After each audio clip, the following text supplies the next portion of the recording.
Hey guys, today we are looking how to set side button settings. So open settings and scroll down. You can see home screen. Click on that and you can see system navigation. Click on that. You will come upon this page. If you don't come upon this page, there is another way. On the search bar, search navigation. You can see this system navigation. Click on that, or may see navigation only. Click on that. You can also see this page come up on like this.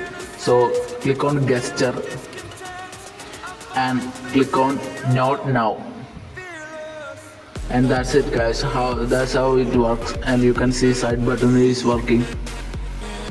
Yeah, that's it guys. That's how we do this side button. Thank you guys. Make sure to like and subscribe, and see you soon guys.